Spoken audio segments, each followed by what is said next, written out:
Good afternoon, everybody. Uneducated economist here. Thought I'd do a lumber update video for you because I know how much you all love the lumber update videos. Doesn't look good out there. Lumber prices look like they're going to probably continue to be elevated, if not go up further from here. And now the main issue that I am seeing from this has to do more with transportation than anything. Now, if you follow my channel for any length of time, we have been talking about lumber and the lumber prices long before lumber was on anybody's radar. We were talking about lumber mill curtailments, shutdowns, inventory depletions all throughout 2019. When 2020 came in and the COVID lockdowns hit, we had even more mill curtailments, even more inventory depletions. Then the stimulus checks come out. Everybody has these stimulus checks. They're out there spending money down at the lumber yard trying to build raised garden beds, rebuild the deck, improving their surroundings. They moved from the city out to the country, so they want to improve that home, make office space. There was a huge demand for building supplies all throughout 2020, which really knocked out even more of the inventory levels, which caused the prices to just go through the roof. Now, $1,700 per thousand was an incredibly high price for lumber futures. When it hit that $1,700 per thousand mark, almost all projects turned off, and inventory levels filled, and the prices plummeted. I mean, huge hit. But now we're seeing the prices move back up to the $1,300 per thousand mark again, and people are asking me all the time, why is lumber so high? Why is lumber prices going back up? What's the reason behind all this? Now, the first time that lumber prices were running up, it was due to a massive inventory depletion. So basically there was shortage in the pipeline. Like, you cannot get the material to the retailers in order to supply the industry. It was just this huge shutdown of mills, distribution hubs, all these places that would normally have material flowing through the country like as if it was water, pretty much got dammed off. They stopped. Now, reestablishing that supply chain again has been very difficult. And although we have a well-established supply chain for the lumber industry here in the United States, when it comes to trucking, it's a big issue. And it doesn't matter if you have it well-established or not. Right now, there is a trucking issue, a transportation issue. The prices are going through the roof and the availability isn't there. And that is the main reason why we're seeing lumber prices moving up. Now, I get this lumber letter once a week. I get it in my emails. And when I read through this, it really it confirmed what I've been saying here. Let's just start with OSB. OSB availability remains very tight. Limited production capacity, low field inventories, strong demand, and shipping issues all continue to constrict the pipeline. Fir plywood. Fir plywood has been able to sustain pricing and order files for this week.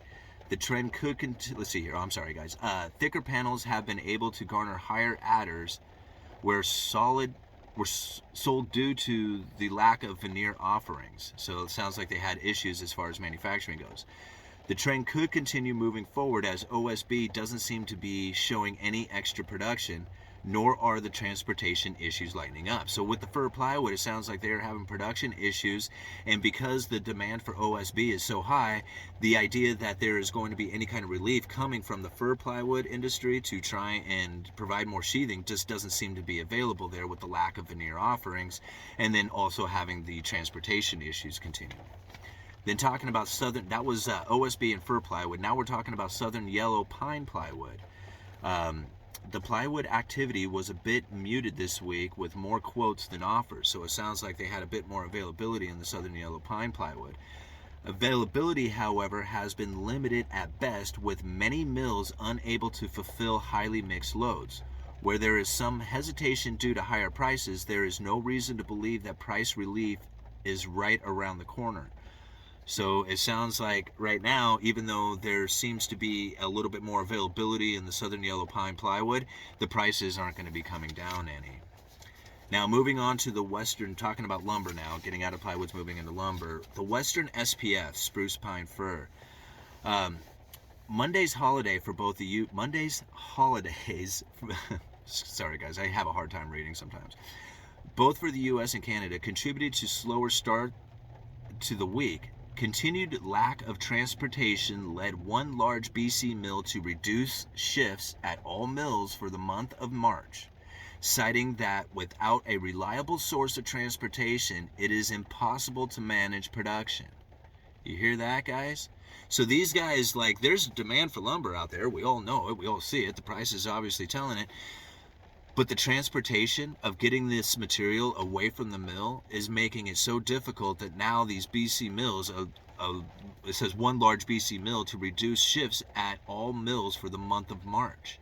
Now, I'm pretty sure that's Canfor. Now, we had done a report on this just a couple of weeks ago because they made that announcement that they were actually having issues with getting this material away from their facilities and that they would have to cut production just to deal with this fact. So, isn't that an amazing one? Like, there's a demand for it, the mill is producing it, but because that mill cannot transport it away from the mill fast enough, or have a reliable transportation availability to them, they're actually going to cut production because of that. Amazing, right? I mean, absolutely amazing. Okay, talking about the futures. This is kind of an interesting one here coming up because a lot of people have asked me this one too. They say, like, they've been watching the lumber futures price and it moves $45 in a day, and then that's all the trading you see for the rest of the day, and then it doesn't move another dime or anything. So obviously there's some manipulation taking place here. That's not manipulation. That is the futures market. They put limits so that you can prevent, like, panic buying and selling from taking place. So if the price moves in the lumber futures anyway, if the price moves any more than 45, if it gets up to 45, they freeze it. That's it. That's as much as it's going to trade today. And so that prevents the panic selling or panic buying from happening there, so that you don't all of a sudden have these just like super wild moves as far as like hundreds of dollars per thousand. Now, from what I understand, it's towards the last, I think it's either last week or 2 weeks of the contract before it closes out, that they remove that limitation, and that the price can move wherever it needs to, as far as allowing the traders to get in and out of that position. But that $45 is going to move. They're going to actually increase that, and it says here, effective March 7th, the daily limit will be 57 per thousand. The expanded limit will be 86 per thousand, and the expanded limit happens after 1 day of up limit in either 1 or 2 contract months. So it sounds like they're changing the way that you can buy and sell, or the amount of price moves that can change with it. If I'm saying that right, I'm sorry guys, I'm just kind of fumbling through my words, but it sounds like they are changing the amount of limitations to the price moves that can occur within a day and then the days preceding those. So very interesting times coming to the lumber industry. Let me see, was there anything else? Oh, Eastern SPF here. Let's see, the sales pace moderated this week as buyers digested recent purchases and focused on late orders. Producers were content to lean on order files that extended out to March in most cases. Current lead times, action in the cash, and March futures point to a firm to higher market in the near term. Rail car delays, see, even more. Rail car delays continue to be a challenge. So it sounds to me like it's more of a transportation issue than it is anything else that's going on out there. And if you just simply can't get the material through the supply chain, through the pipeline, it might as well be like shortages or no production at all. I mean, if you can't get it through there, then it's not going to happen. So anyway, just wanted to give you guys that update. Uneducated economist. You guys let me know.